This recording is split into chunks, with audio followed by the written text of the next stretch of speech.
is a really, really important tool within the movements, within our traditions as African people, as Indigenous people, within these ecosystems and communities that we are a part of, that are trying to raise awareness for certain things.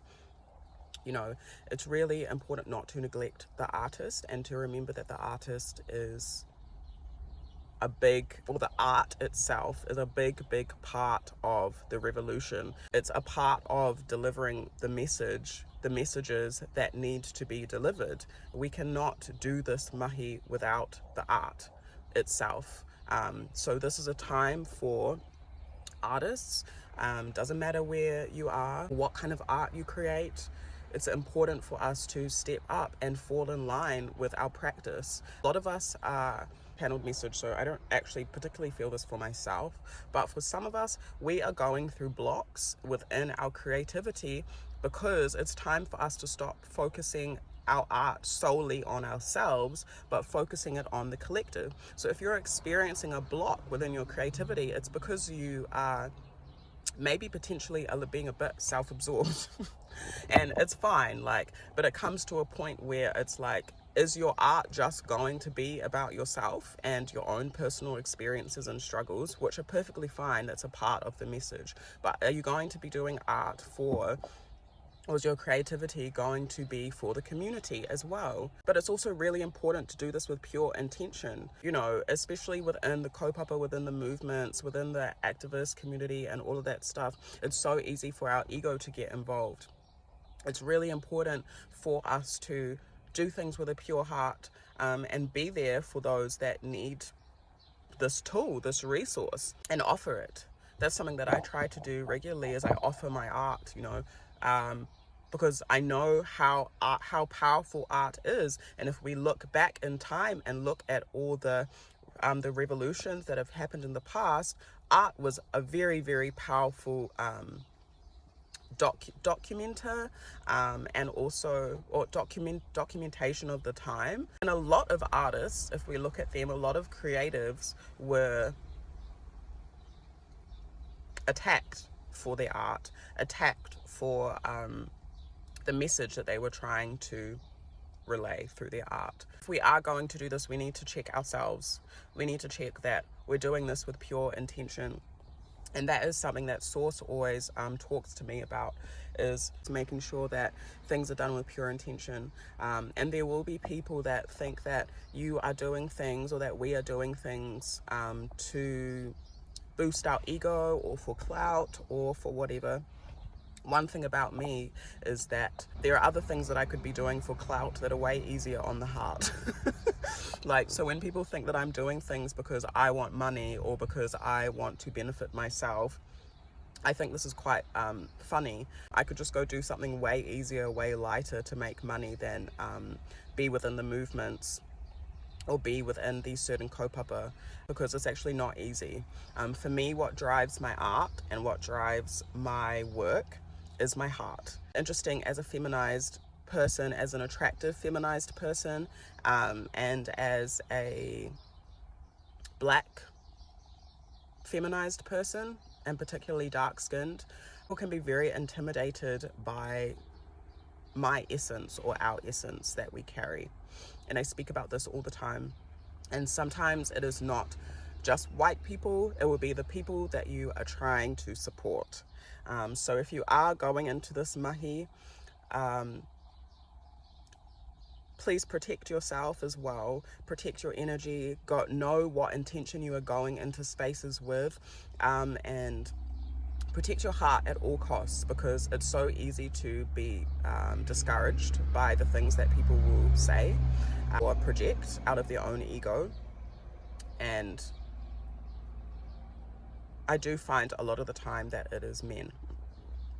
And I've been ranting on about men lately, and I really don't like doing that, because I honestly think every one individual is responsible for themselves. And I know some beautiful men out there But we all know the state of the world. And for the artist, for the creative, if you feel like you have been wanting to share your art or get in amidst the kaupapa or make art for whatever, for Congo, for Sudan, for the indigenous land that you are on, for those that need it, doesn't matter, like it could be disabled, it could be whoever, wherever your heart feels placed, fucking do it, because it's so important and it is super powerful. And art moves mountains, and communicates things, and is ancestral, or has been used as an indigenous tool to document and to communicate and to dismantle and to resist and to bring justice and harmony and peace. So never be discouraged, and keep continuing on. And I'm saying this to myself as well. Continue to check yourself, and if you know that you're doing things with pure intention, then continue, and we're not going to be perfect on this journey. It's a learning curve, and it's been a lot of learning for me. Like, I have only recently been involved in some of the kaupapa, and so it's literally like a learn as you go. Not everyone is going to understand that your intention is pure, and that is usually because there are a lot of grifters out there. There are a lot of people that use and abuse community that are in crisis, and it's really gross. And I think one thing with me is that people think that I haven't been through anything in my life because of the way that I hold myself, and then they get very suspicious of why I'm trying to help.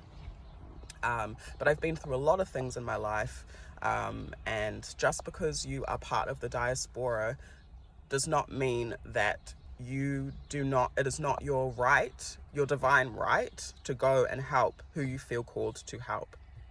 I also believe that the artist should be protected, the art and the artist should be protected, and the art and the artist should be uplifted, especially if you know, obviously, that their intentions are pure. Because it is time for the art and the artist, because we are part of the revolution, and we are a very important part of the revolution. And it's interesting, like, I've seen, as I continue to create art, how people within my own family, or when I say family, I mean like chosen blood, whatever, and people within the different movements have tried to suppress my art, or make me feel like my intentions are not pure. And it's really important to be mindful of this if we are projecting this energy. And to reflect on where that energy actually comes from, because usually it has nothing to do with the artist if there has been no evidence of what you are suspicious of. I also just heard the word discrimination, so I don't know if artists and creatives and stuff at this time will be facing quite a lot of discrimination for the things that we are communicating, and I'm sure that this is a normal part of this kind of spiraling within the collective and community. But it can be very sad when you are trying to help, and you are also one hand trying to help, and then the other hand being discriminated against. I hope that this is encouragement for someone that needs it to continue on with their art, because I needed that encouragement today.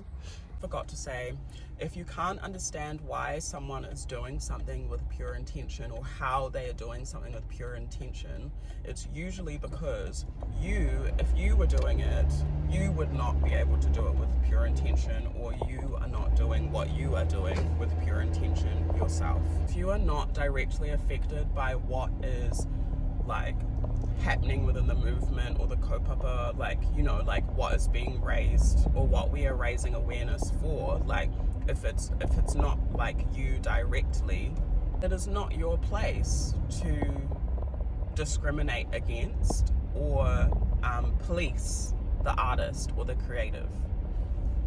We should always appreciate the creatives and the artists that come through, that want to support and help. If you're an artist or creative where you feel like you are not appreciated, or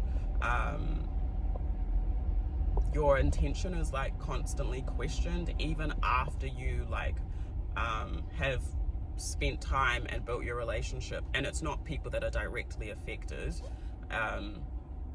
then take yourself out, protect yourself, you know, because these are the same people that won't value you at the end of the day and don't value you. And again, as like a Black African, femme, dark skinned, all these things, like, so interesting how people will respond, and it'll be like your own community, or it'll be African community, or it'll be people within the movement and the kaupapa that will be treating you like this. So for my Indigenous femmes, those that need this encouragement, please protect yourself at all costs. Protect your art, protect your heart, because those two things are connected. And if other people don't understand that, then that's their own issue, and also they are the ones that miss out in the end. Also, it just means that you're not meant to be there in that space, or you are not valued.